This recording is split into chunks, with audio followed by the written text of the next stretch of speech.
Big Ten play begins on Friday night for the Hawkeyes, a position-by-position breakdown of where Iowa stands as we get ready for conference play.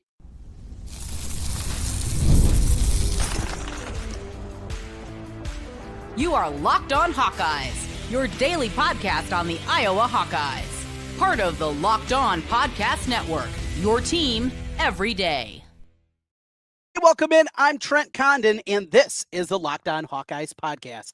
Thanks for making Locked On Hawkeyes your first listen every day. Today's episode is brought to you by FanDuel. Right now, new customers can bet just $5, and if your bet wins, you'll get $300 in bonus bets to use across the app. Download the FanDuel app today. I've been covering the Hawkeyes for over 20 years on the radio here in the state of Iowa. You can hear me currently on the Iowa Sports Radio Network each weekday from noon to 2. Today, we're going to take a look position by position of where the Hawkeyes are and what needs to improve as Big Ten play begins.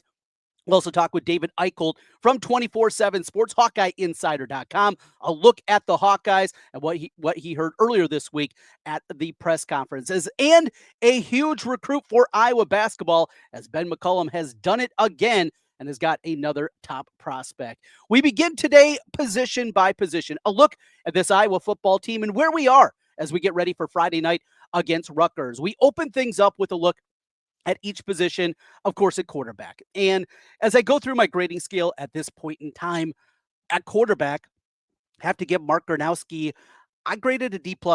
Maybe my expectations were too high. Maybe the time off and the surgery in the spring was a bigger hurdle than I anticipated coming into the year. But I don't think anything short than disappointing would be the correct term to use. Have we seen improvements? Absolutely. Are there things that can get better? And I believe will get better? I don't think there's any doubt about that. However, from what I thought this was going to be coming into the season, this is my grading scale, and I give quarterback and Mark Gronowski a D+ through the non-conference. Up next is running back.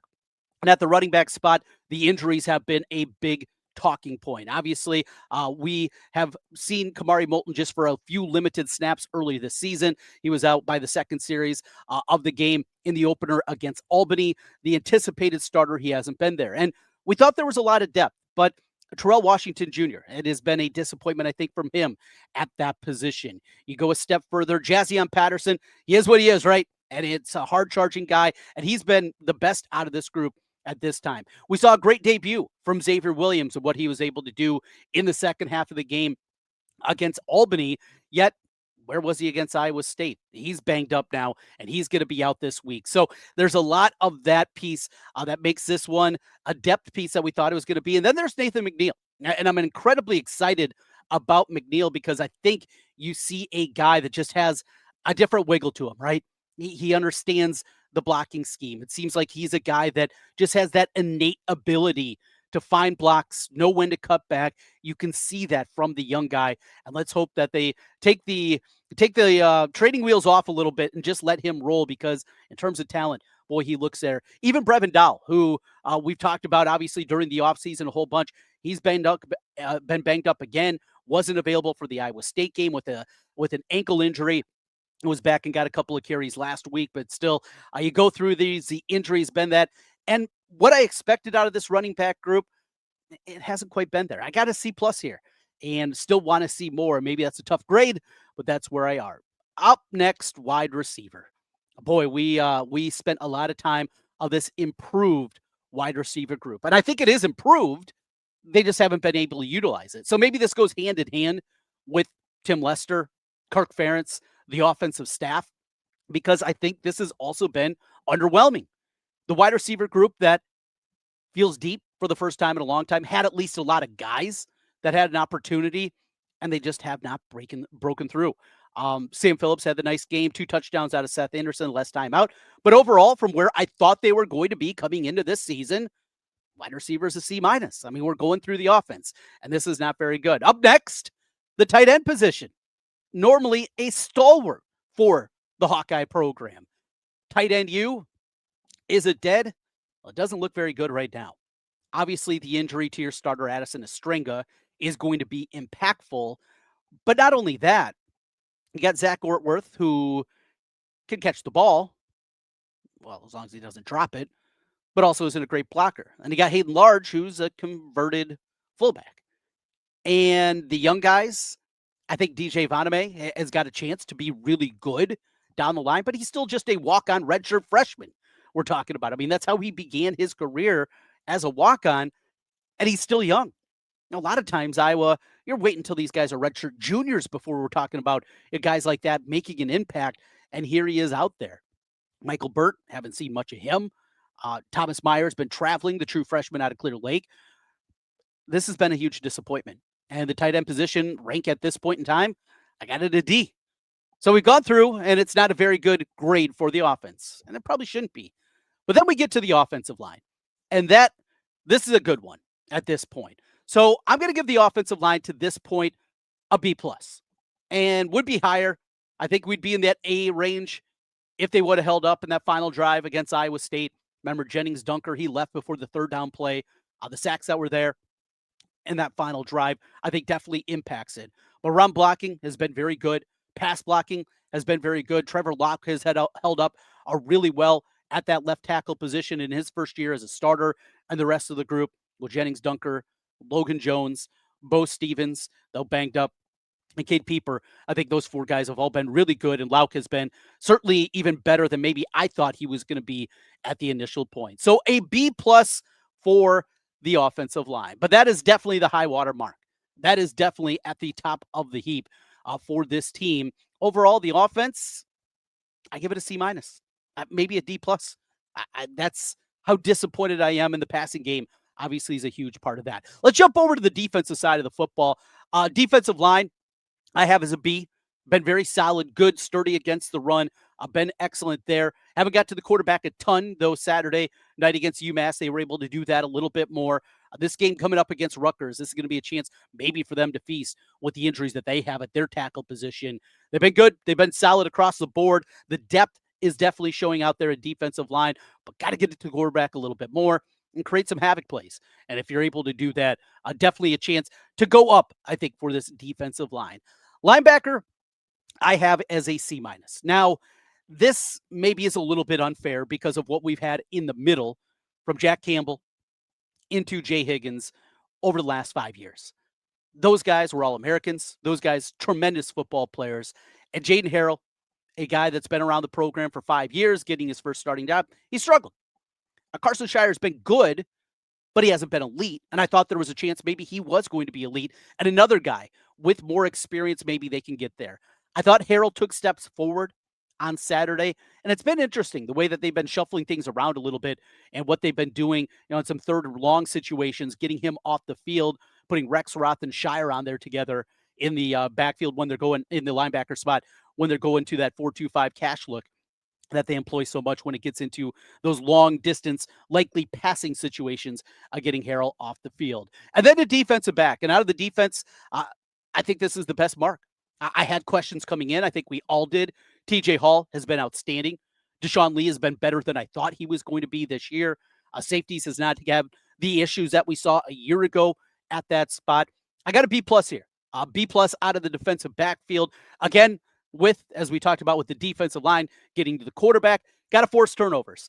And love the line from Seth Wallace as it came out over the press conference day that Seth Wallace has been calling the Doughboys, as the defensive backs have been dubbed for a long time now in the Iowa defensive backfield, the No Boys, because they got no picks. Let's change that Friday night. Cal McManus, he's been able to give the Hawkeyes the ball a few times throughout his career, both in Minnesota and Rutgers. Let's hope that continues on Friday evening in Piscataway. Finally, we go to special teams.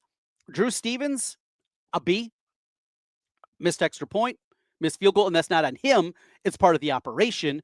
Bad snaps, and I guess that goes hand in hand, I guess, with his grade here. Tremendous leg, but as I said, after he missed those kicks on Saturday night, it just always sticks in the back of the mind what happened at the end of the year 2 years ago. Continuing from there to punter. Reese Dakin, C.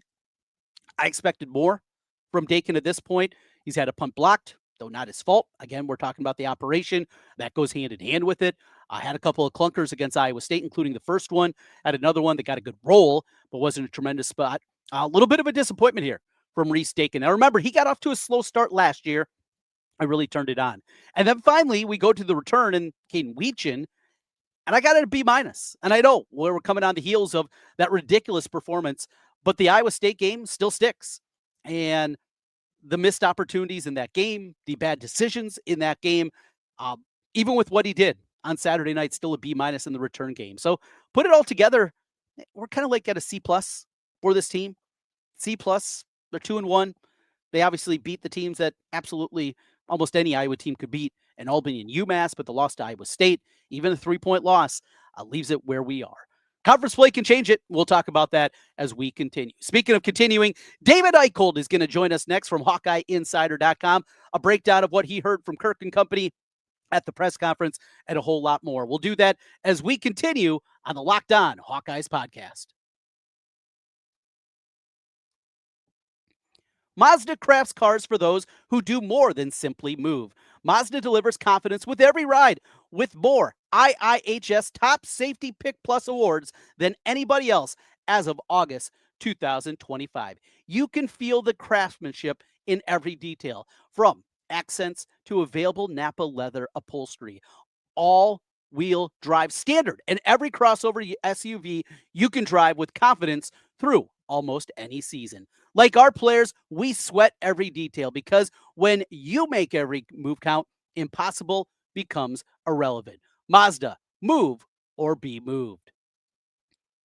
Today's episode is also brought to you by DoorDash. Well, the weekend's almost here. It's time to look back and crown this week's MVP on Who Delivered, powered by DoorDash. Just like you can win every Saturday with DoorDash Streaks, saving more every time you order, these players delivered when it mattered most. Let's break it down. From Friday night, definitely got to be Hawkeye fans. Caden Weechin, what he did, the 95-yard punt return for a touchdown, a couple other big returns in the game, had the rushing touchdown as well.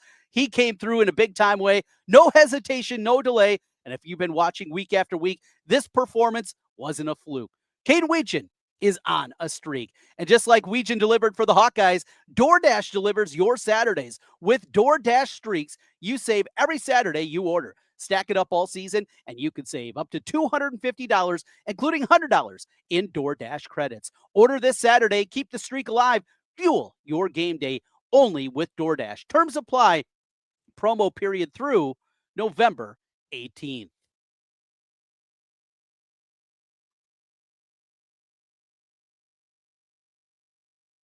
David Eickholt covers the Hawks 24/7 Sports, HawkeyeInsider.com, and he joined us. Long time, David Eickholt. How are you? Doing all right, man. I'm actually happy it's a Friday game, because you guys know in this business when you're covering a Saturday game, especially the night games, you really don't get a chance to watch a lot of college football. So as I was telling Trent off the air, I'm excited to get all my work done Saturday morning, and I'm just going to sit on my couch or maybe cruise the bar scene and watch college football. No, don't blame you. Don't blame you a bit. And there's some big games, obviously, in the Big Ten, NBC prime timer. Illinois and Indiana certainly has a little cachet. But as you mentioned, some pretty big game for the sake of our state on Friday night, with Iowa traveling to Rutgers. And there's some good news and some bad news at that position, right? When it comes to Kamari Moulton being back, and he is absolutely going to play, according to Kirk Ferentz, or he's been cleared to play. We'll see if he does. But Xavier Williams, on the other hand, news not so good there. So let's start there, David. Yeah, obviously. Kirk kind of made a funny joke where he talked about he would rather prefer not to have a prisoner exchange, as he called it. Xavier Williams getting out and then Kamari Moulton coming back in. But, Kamari Moulton's a guy that we all thought had a chance to have a really big breakout year. Done a lot of the right things in the offseason. Got a chance to stay how Caleb Johnson operated last year, and had a few strong games for Iowa. But to get Kamari Moulton back, it finally feels like there's some health news that's going in favor of Iowa, because, Iowa was so healthy going into the season. And ever since, it feels like the Reese Vandersee weird situation that he got himself into, and he is going to miss another game, by the way. He'll be out next week. It's kind of in a downward trajectory. So for Iowa to get Moulton back, obviously losing Xavier Williams, the team's leading rusher, is a bummer. But Moulton, I feel like, the team's best all-around back. I think you're getting a lot out of Jazz Patterson, and he's really comfortable with his role, and he's going to be a frequent contributor there. I don't think you're worried too much about the depth of the running back room. And the guy that I would like to see a little bit more of, I don't know if you guys are the same opinion, I'd love to see freshman Nathan McNeil continue to get some reps. I know you probably don't want to burn his red shirt, but he just moves differently. He has a lot of maturity in his game for being a true freshman. But I'll be very, very intrigued about how that kind of snap count goes. Are they going to throw back in Kamari, carrying the ball 20 times, or are they going to say, hey, you know what, we're going to give him 10 to 12 carries. Then maybe they try to get TJ Washington going again. He hasn't had the start that he would like.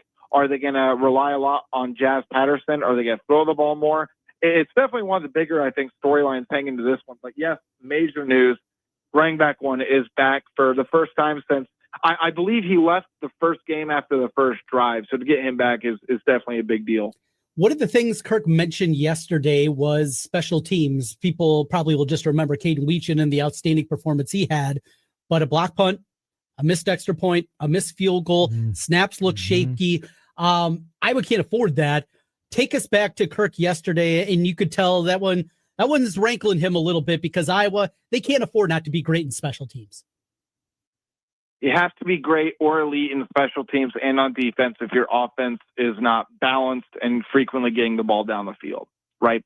And I think special teams, I think for the right reasons, we were not talking a lot about it preseason because I don't know about you guys, I chalked them up as having a top 5 special teams unit in the country, top 3 even, between Reese Dakin, between Drew Stevens, between the returning Jet Award winner and Caden Weed. It just seemed like things have been missing. And those small miscues, I mean, the missed extra point, the blocked punt, the lack of returns or execution against Iowa State, like that will cost Iowa games in Big Ten play because you talk about Iowa doing the small things right, winning games in such weird ways, right? How many times has special teams been a major part of that? I think you have to give LeVar Woods the benefit of the doubt. I think you have to give Kirk Ferentz the benefit of the doubt. But you could tell, like, Kirk was very, very pressed about it. And kind of analyzing Kirk over the last few years, guys, I don't know if you've picked up on the same pattern. My assumption when it comes to Kirk Ferentz and criticism he gives his teams is based on the level he expects them to operate at.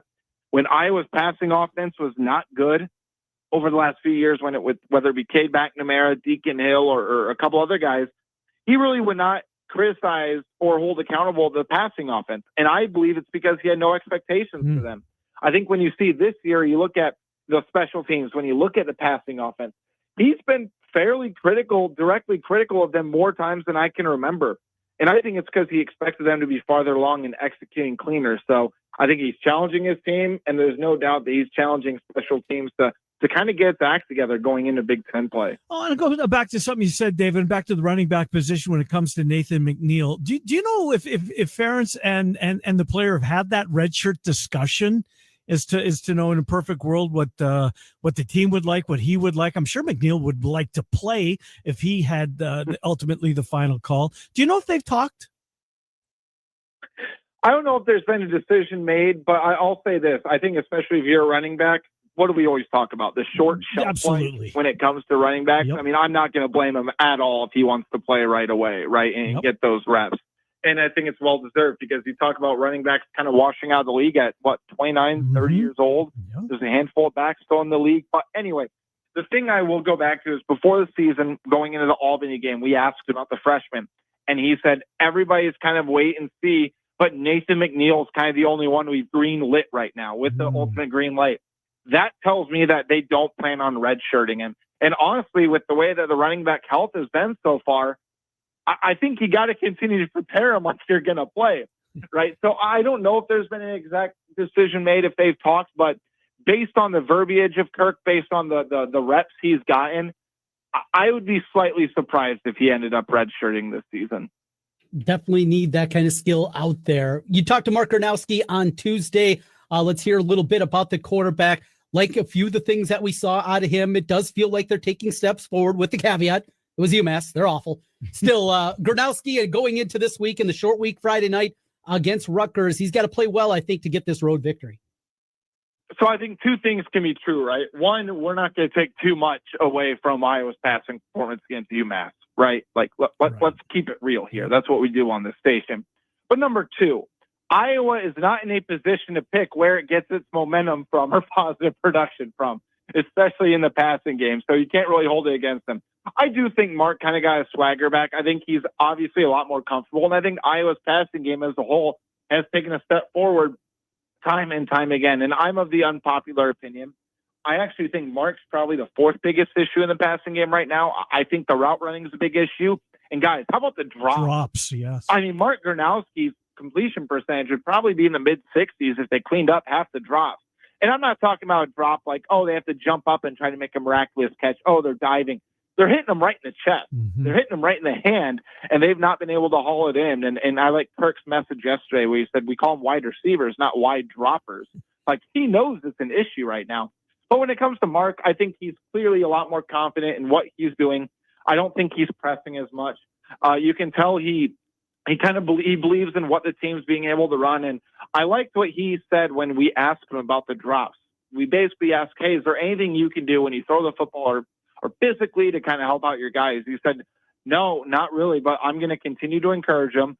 I'm not going to second guess myself when I throw them the ball.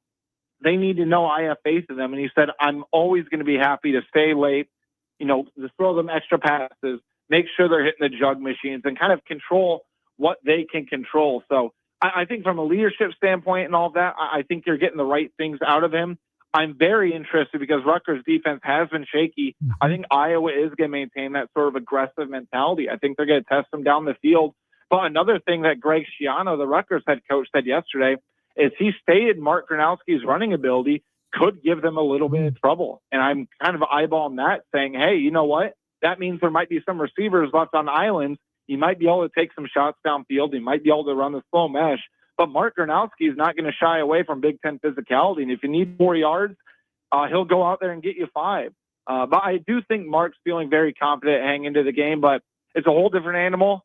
Big Ten football, blackout. He's playing these games. And ultimately, guys, he's being paid to win these type of games, to win Big Ten road games. There is pressure on him. But I think he's in the best position possible given all the context of everything else. Yeah, good intel on Schiano. I did not hear that. Last thing, I thought Jaden Harrell had his best game as a Hawk. I guess you got to put that caveat. Yep, UMass.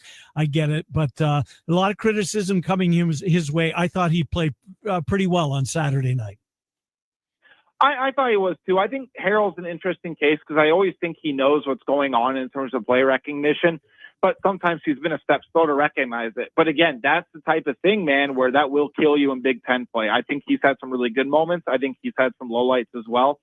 I think this needs to be the week where he has his best all-around game because if he can do it against Rutgers, now, again, albeit it's Rutgers, their offense has been pretty darn good this season. I know they've played, Cal, Eastern University, Tech, Ohio, and, some other cupcake, but they're executing. Ethan Kellick-Manis has 7 touchdowns, no interceptions, completing 72% of his passes.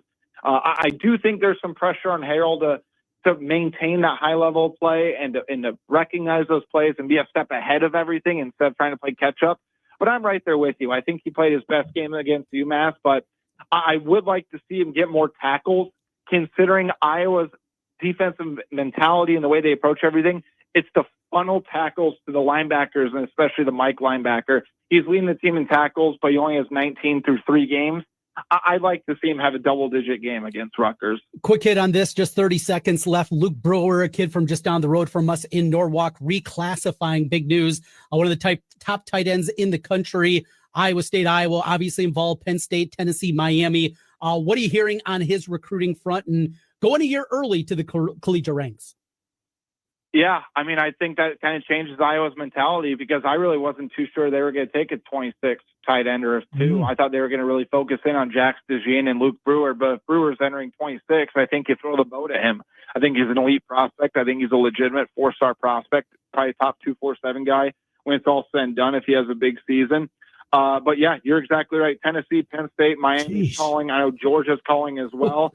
Iowa State and Iowa. This is a guy that's going to rake in some big NIL dollars. And if I'm Iowa, with the way the tight end room looks right now, I think you're writing him a blank check because he has potential to be a really, really good college tight end. David Eickholt, 24/7 Sports, HawkeyeInsider.com. David, thanks for popping on. Appreciate it.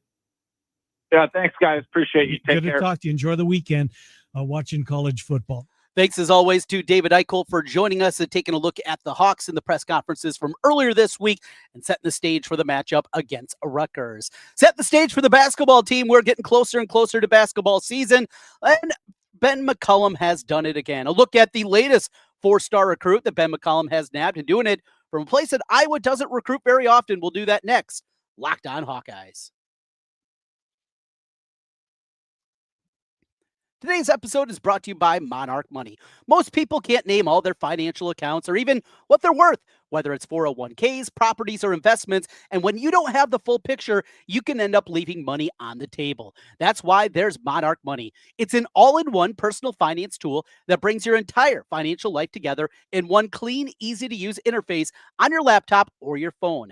Monarch is built for people with busy lives. If you put off organizing your finances, Monarch is for you. Monarch does the heavy lifting for you. You can link all your accounts in minutes, see clear data visuals, get smart categorization of your spending, and finally feel in control of your money without ever having to touch a spreadsheet. You can find where savings need to go, where you need to go with your investments, and maximize them with a partner and a financial advisor, clearing the way for your financial health. Don't let financial opportunity slip through the cracks. Use code LOCKEDONCollege at monarchmoney.com in your browser for half off your first year. That's 50% off your first year at monarchmoney.com with the code LOCKEDONCollege, monarchmoney.com. Trent Condon back with you one final time. Thanks for being with us and making Locked On Hawkeyes your first listen every day. And a big thank you to everydayers with us each and every day. Couldn't do it with all of your support. If you're watching us on YouTube, hit subscribe. Just takes a moment. If you're on the podcast side, 5-star reviews, all of that helps us get in front of more Hawkeye fans. A little hoops news over the weekend as Iowa lands 4-star forward from out in Washington, not Washington, Iowa, Washington State, as they pick up a commitment from Ethan Harris. Harris, a 4-star from the recruiting services. And what I absolutely love, I mean, you see the highlights, all right, looks good. Versatile, and that's something that certainly Ben McCollum is searching for, right? A guy that can play multiple positions, has an ability to play the 3, play the 4, be a stretch guy, looks bouncy, I mean, has a lot of good things. And here's the other part, though. When Iowa goes to a place that they normally don't recruit, and not a place that is an easy drive, getting from Washington State to Iowa, and gets a prospect, that's one thing. But on top of it, when you get a guy from the state of Washington that had an offer from Washington, that had an offer from Gonzaga, I mean, that says a ton about the recruiting ability of Ben McCollum. This was somebody that they identified right away when they got the Iowa job. When McCollum and his staff came together, it was one of the first prospects that they were after, and one of the ones of the more likely ones that they were able to get. Going back to Trey Thompson, where everybody thought he was going to Purdue, and I was able to flip him as he reclassified and came in this season. And now with Trey Thompson, you add another versatile guy that can play a couple of different spots for you, beat you in a myriad of different ways, fits the system incredibly well.